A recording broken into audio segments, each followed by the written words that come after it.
You said after the game that you want your guys to focus on the process and not worry about the outcome. Have they taken that to heart this week? Yeah, I mean, I think they've done a good job of just continuing to show up, with the focus that we need, to be the defense that we want to be.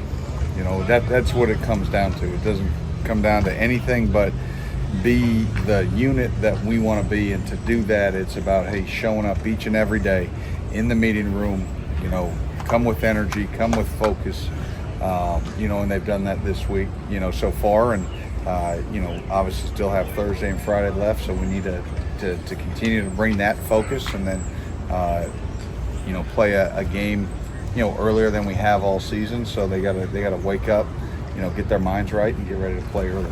A lot of times you like to teach a film when you see some breakdowns and things that could be teaching moments. Are there likewise from this Georgia game some things you can point to and say, hey, when to focus and always discipline? Every game's got those. I mean, it doesn't matter how well you think you played.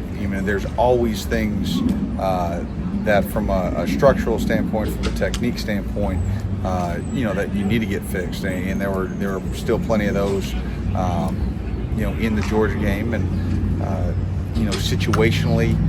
situational football, again, teaching moments for guys to understand, hey, what needs to get done in certain moments, and reiterate that, that a lot of times, you hit certain situations and it's just so hard to hit them all the time. Like you try to go through, but you have to keep going over it, and so yeah. Well, we know that fumble recoveries are kind of a fluke.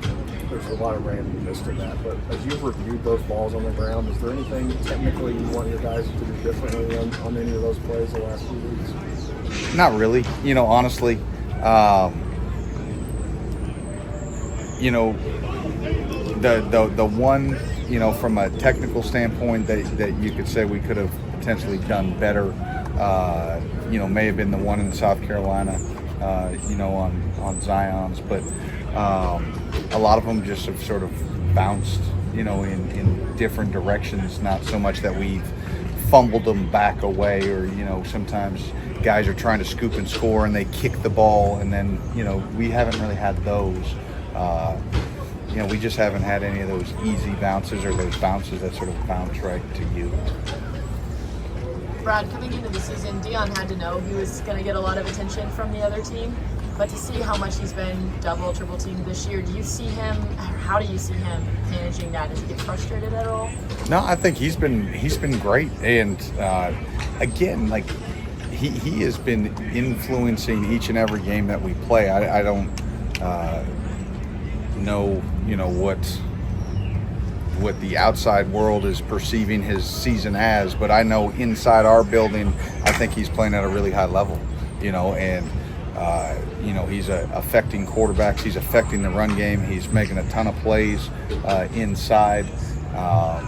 He's able to play anywhere, from the 0 all the way out to a 5, and so his versatility, his ability to play on third down and nickel, and he makes two, knocks down the first third down, tips the ball, and then he was coming around that forced a bad ball on the third down in the red zone, that they weren't able to hit the check down. And so, no, I think all the defensive front right now, they're playing good football. I think we're affecting the QB, when it's time to get after the quarterback, and so we need to continue to keep that up. Brad, Steven Souls has been in on some of those pass rushes. What do you like about him on those spots? His twitch and his explosion, you can feel it. Like he rushes violently, and it affects the pocket quickly, and that's a big deal if you're a quarterback and you feel early in your drop, that the pocket is getting shaken, especially from an edge or quickly up through the B gap on an up and under stunt.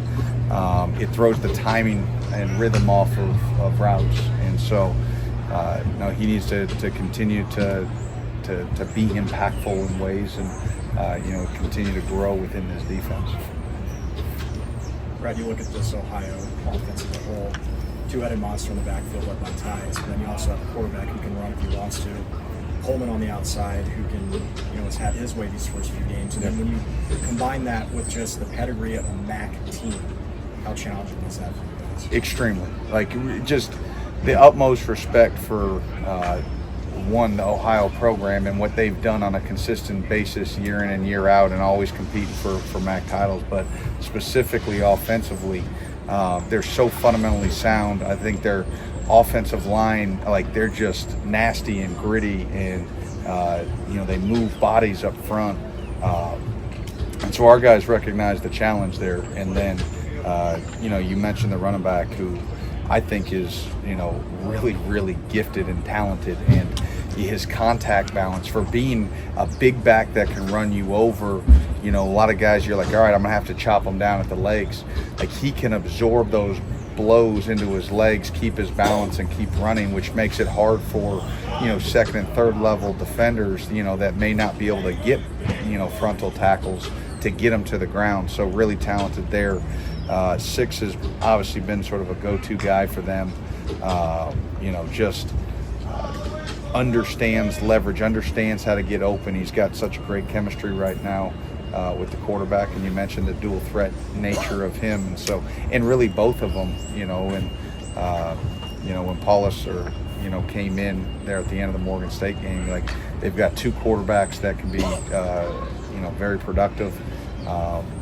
Between them being able to pound the football in the run game, and then be able to work the one-on-one, so you start to say, hey, listen, we're going to have to get heavy in the box, and now you get one-on-one opportunities on the outside edges.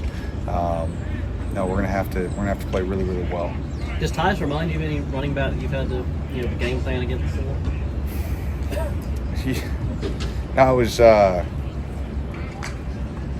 His running style, like, is sort of Adrian Peterson, like, where it's sort of the high cut nature, but they're just so hard to tackle, and he's got this unbelievable ability to one cut that most long-legged guys don't.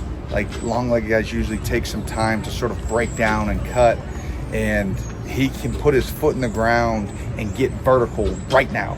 And when I was with the Colts, we played Minnesota when AP was there, and obviously AP is sort of in a realm of his own, but the running style itself, is very reminiscent.